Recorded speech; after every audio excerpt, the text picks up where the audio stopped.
My name is Simon. You've come quite a ways, child. I believe I may have something for you, but you'll have to earn it. Hey everyone, it's CurlyHairedHero and welcome back to some more Yu-Gi-Oh! The Eternal Duelist Soul. We're rapidly approaching the end of this game, as we're already taking on our first Tier 5 opponent. Tier 5 being the final tier. Our first Tier 5 opponent, Shimon. Or Simon. I'm forcefully saying Shimon. That was a really interesting play. He just summoned Witch of the Black Forest.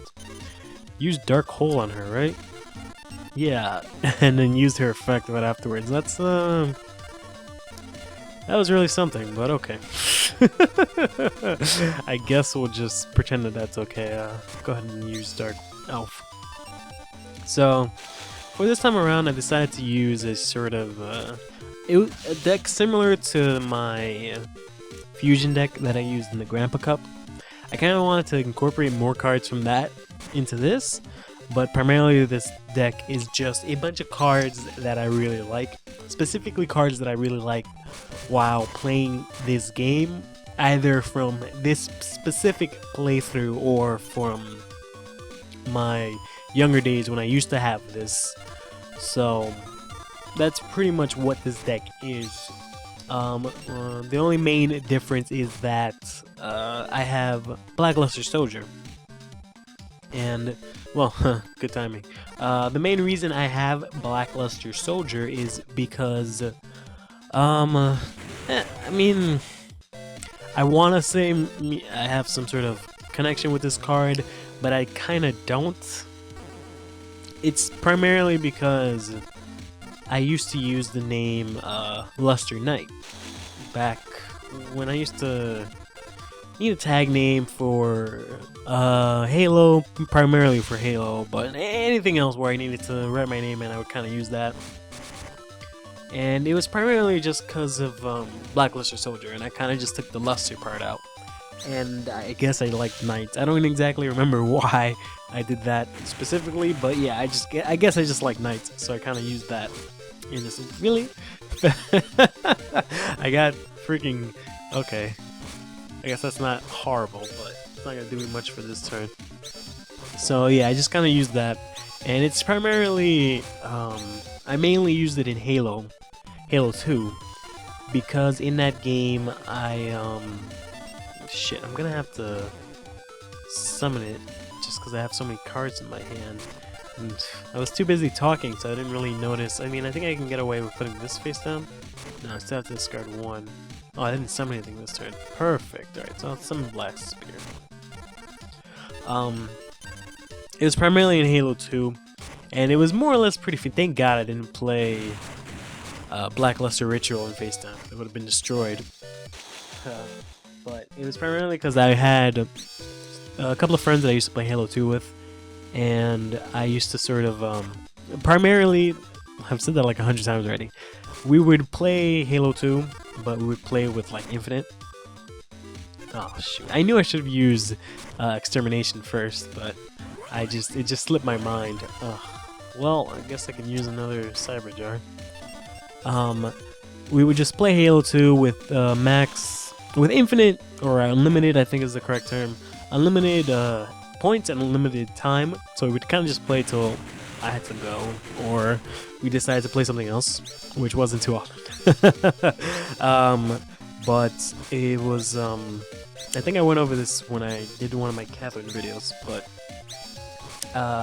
there was this girl that I really liked, and she used to play Halo with us, so we kind of, I would say we kind of had a thing for each other.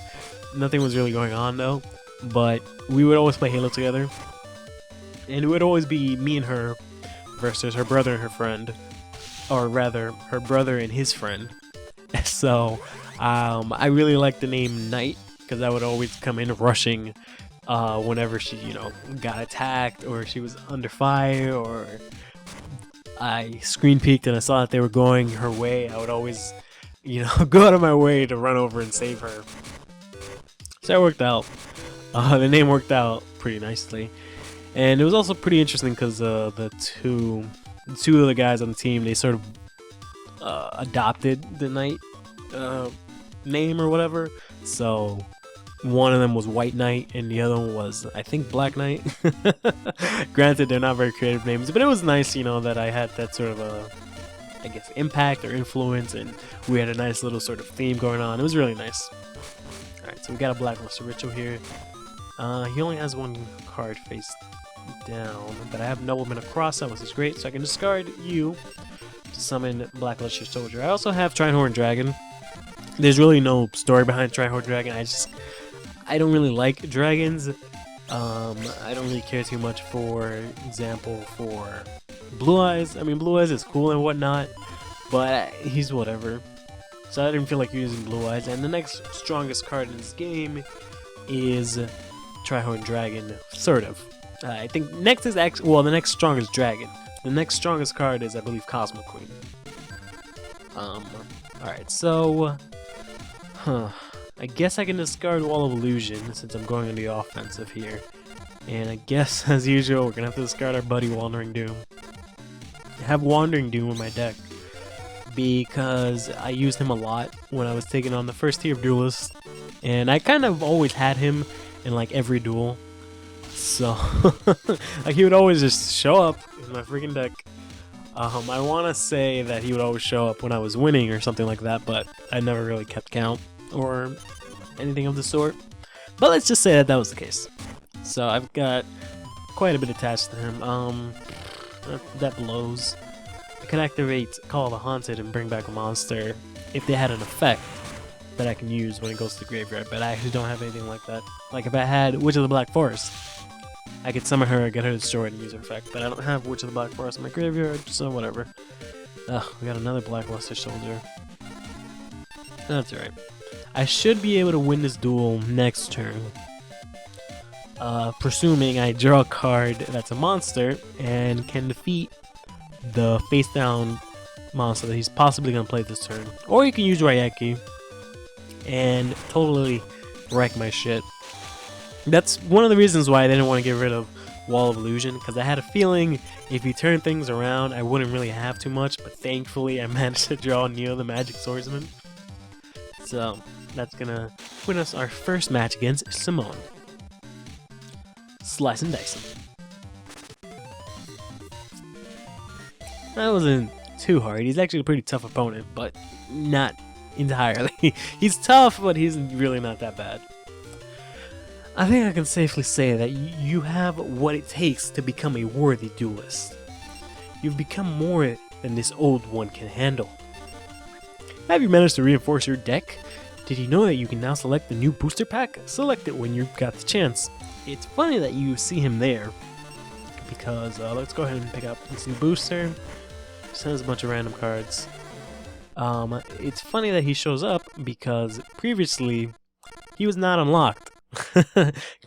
Previously we only had Pegasus and the dual computer.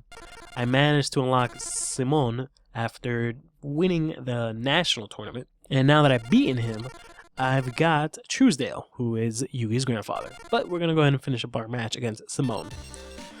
It would seem that you've gained quite a bit of experience. I feel it is time to find out how well you may fare against a more experienced duelist.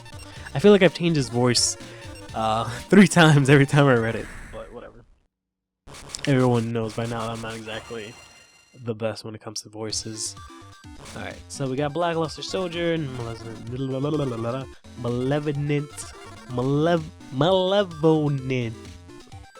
This card, the card with the chick on it, we got that. I guess all I can do really is summon Wandering Doom in defense mode. Like, I really like having random cards like that in my deck, which kind of sort of have I have an attachment with, but they're kind of nonsensical. Like Wandering Doom makes no apparent sense in my deck whatsoever. Like, there's no way in hell that I can think of a useful time, or sorry, a useful sort of combo or any sort of use for Wandering Doom. But yet I just have it in my deck because, you know, fuck it. It's cool. I really like, especially, I like, what's the word? I guess theatrics, I think is the word.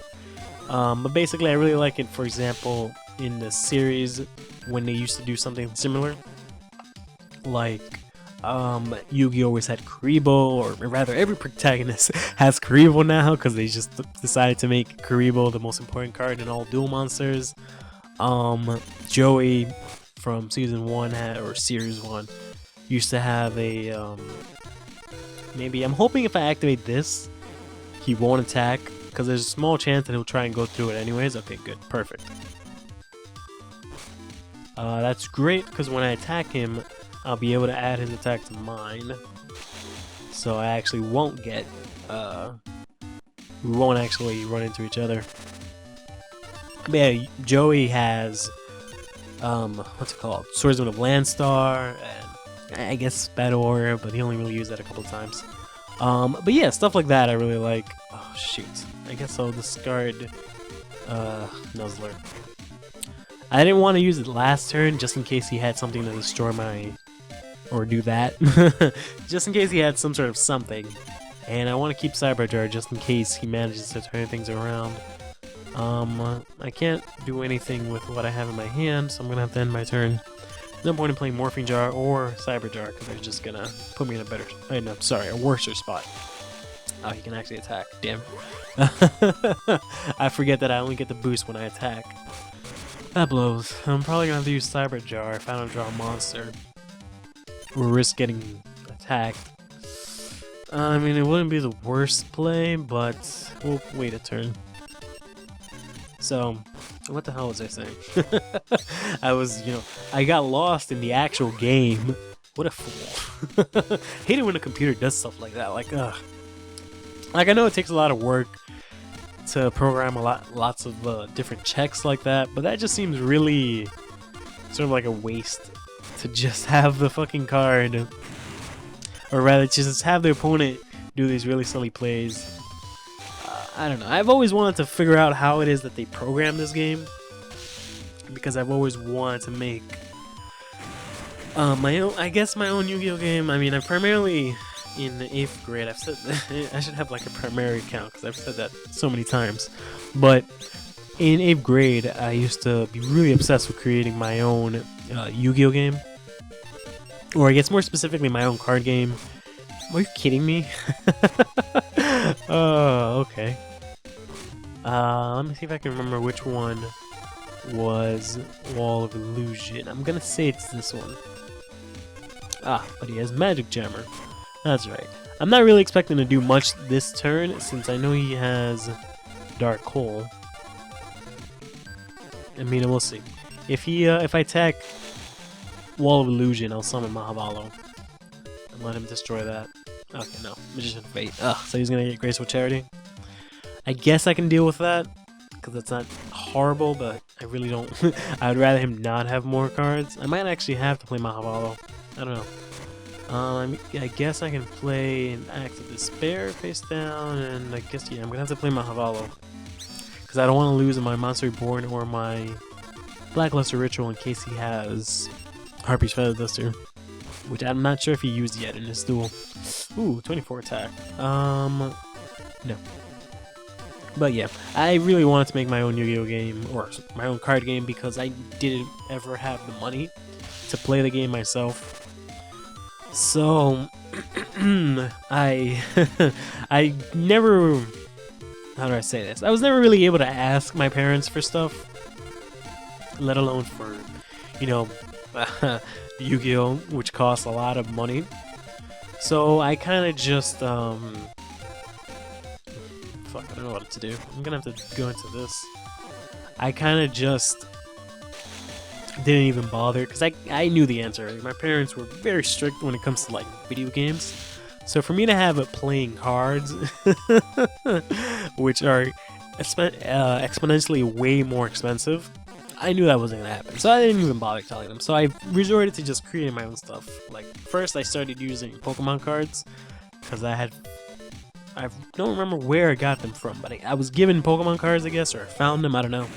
But I just had a bunch of Pokemon cards, and what I did basically is that I made up my own rules. So basically, like, the only ones I really remember was, like, for example, I had a Spearow that had Mirror Move, so I pretended that was the trap card Mirror Force, and basically I just made up the effects of the Pokemon, and I just turned them into Yu-Gi-Oh cards or something of the sort. And it was really fun, even though I had to remember everything by memory. But it wasn't until later on that I decided to make my own actual game.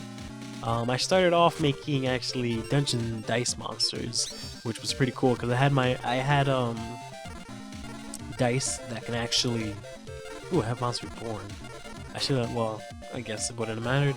I used to have my own dice that can actually open up. Like you could be able to like roll them.